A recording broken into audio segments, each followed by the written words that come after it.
Agarwal sir, thank you so much CNB Awaaz के लिए आज वक्त निकालने के लिए। सिरमा एसजीएस के नंबर्स आपकी स्क्रीन पर आएंगे, जिसके लिए विजय सर को इनवाइट किया है।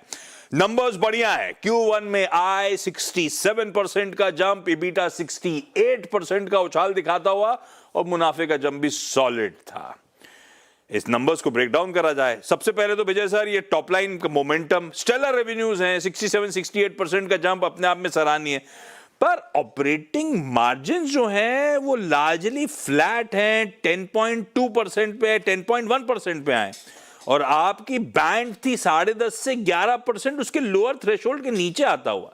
ये मार्जिन पे सीएफओ साहब ड्रैग क्यों, जबकि बाकी ट्रेजेक्टरी एकदम सॉलिड रोबस्ट नजर आ रही थी? 10.5 to 11% वो पूरे फुल ईयर परफॉर्मेंस बेसिस पे है। हाँ, और फुल ईयर परफॉर्मेंस जब हम देखते हैं तो क्वार्टरली एवरेजेस जरूर आएंगे। अगर फुल ईयर एवरेज 10.5 है, 11 है, तो एक क्वार्टर 10 भी आएगा, एक क्वार्टर 11.5 भी आएगा। That's how this quarterly seasonality will play. Overall इस एक क्वार्टर में अगर देखें तो भी मार्जिन पे last year versus this year this is like दो तरह के फंक्शन होते हैं मार्जिन नंबर्स। एक तो है बिजनेस मिक्स, कि किस तरह का बिजनेस मिक्स किस इस टोटल ओवरऑल रेवेन्यू ग्रोथ में आया हुआ है। तो इस बारी का जो 1600 करोड़ रुपए का टोटल रेवेन्यू है, इसमें मेरा मैक्सिमम है consumer which is 34%। And consumer relatively थोड़ा लो ग्रॉस मार्जिन बिजनेस होता है, बिकॉज ये high asset turn, high ROC business होता है पर से।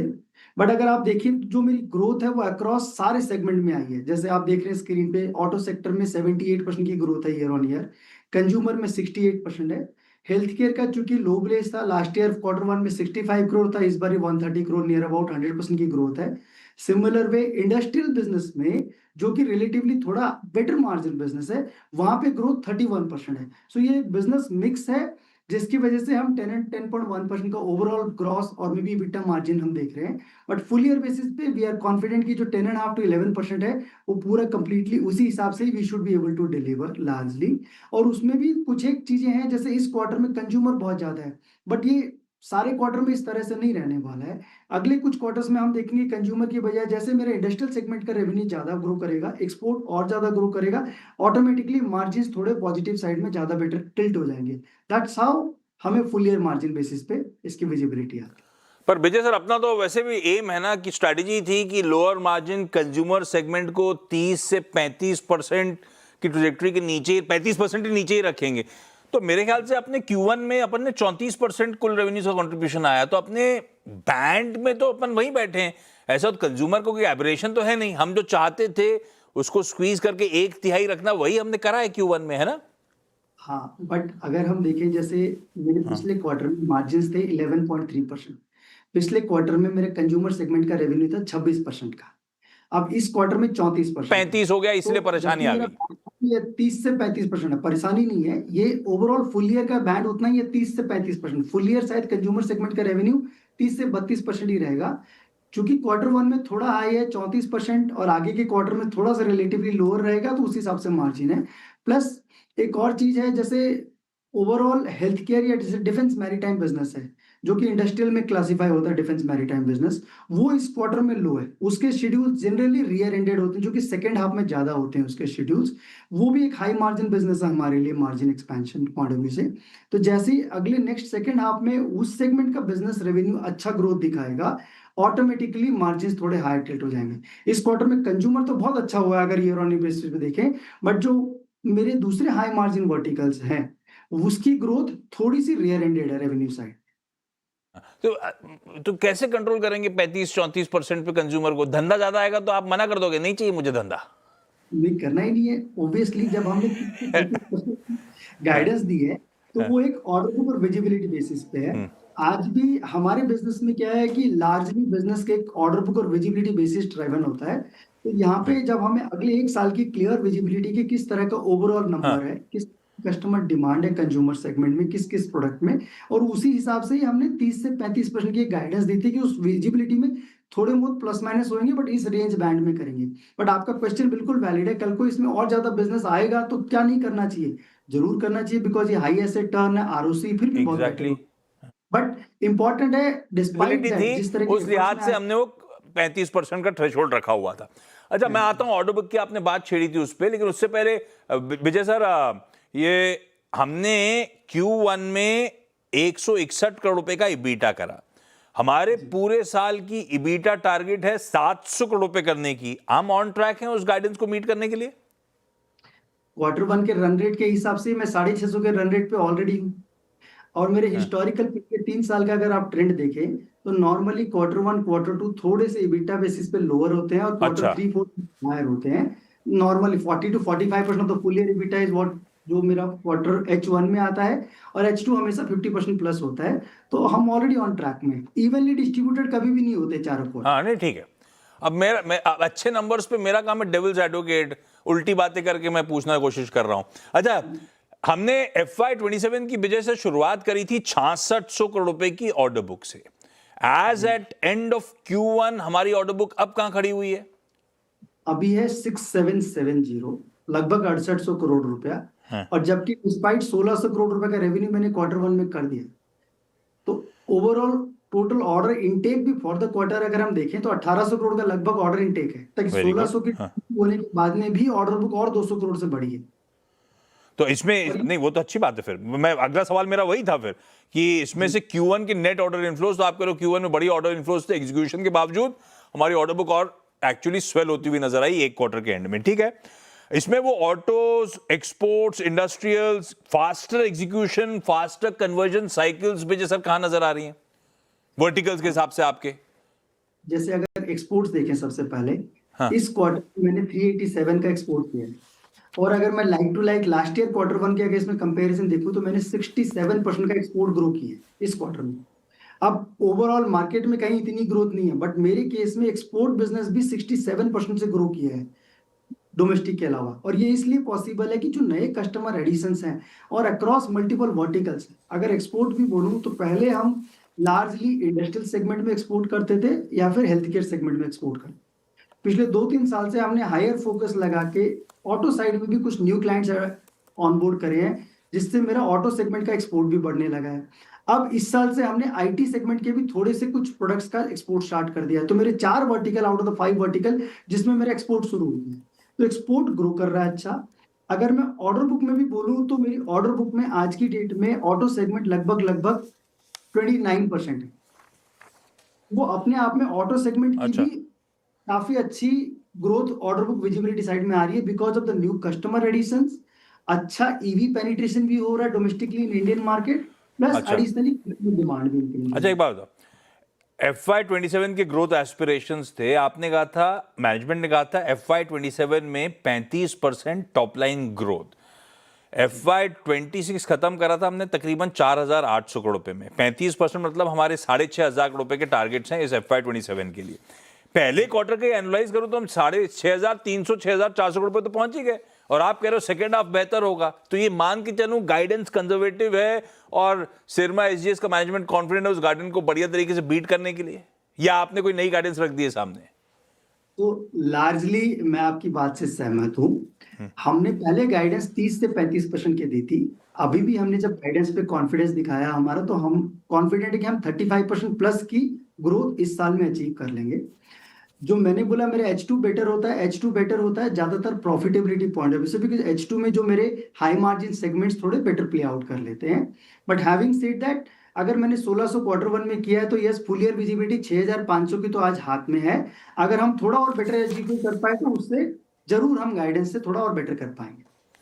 अच्छा, जब आपने अपने फाइनेंशियल्स रखे थे ना विजय सर, तो उसमें नोटेबल इन्वेंट्री बिल्डअप है।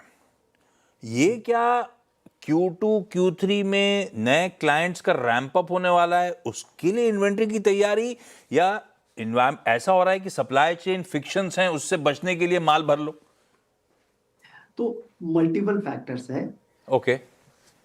नॉर्मली इस क्वार्टर में मेरी लगभग 400 करोड़ से इन्वेंट्री बढ़ गई है वर्सेस दो इन्वेंट्री लेवल मेरे मार्च में थे, मार्च वर्सेस जून में। और इसी वजह से मेरा नेट वर्किंग कैपिटल बढ़ा है, तो थोड़ी वर्किंग कैपिटल बोरोइंग्स भी बढ़ी है। नाउ इसके पीछे रीजन मल्टीफोल्ड है। सबसे पहला रीजन जो आपने बोला वही एग्जैक्टली कि मैंने जो कुछ कस्टमर ऑनबोर्डिंग्स करी है, उस कस्टमर ऑनबोर्डिंग्स में हमें कुछ फास्टर रैंप अप्स दिख रहे हैं आज की डेट में। जैसे पहले हमें लग रहा था कि थोड़ा शेड्यूल स्लोअर है, बट जो रिवाइज्ड ऑर्डर बुक विजिबिलिटी हमें मिली है उसके हिसाब से customer order ramp up faster है, तो उसको मीट अप करने के लिए हमने थोड़ी हायर इन्वेंटरी लेवल्स रखे हैं न्यू कस्टमर ऑनबोर्डिंग वाले। सेकेंडली, अभी थोड़े सप्लाई चेन कंस्ट्रेंट्स मार्केट में समझ में आ रहे हैं पिछले 3-4 महीने से, और उसको समझते हुए कुछ कुछ जो क्रिटिकल कंपोनेंट्स हैं वहां पे हमने एज ए स्ट्रैटेजी हमने डिसाइड किया है कि जो सिलेक्टिवली थोड़े से हाई डिमांड वाले या हाई लीड आइटम वाले कंपोनेंट्स हैं उनकी हम हायर इन्वेंटरी लेवल्स मेंटेन करेंगे फॉर सम पीरियड, जब तक ये सप्लाई चेन कंस्ट्रेंट मार्केट में से एवेपोरेट नहीं हो जाता है।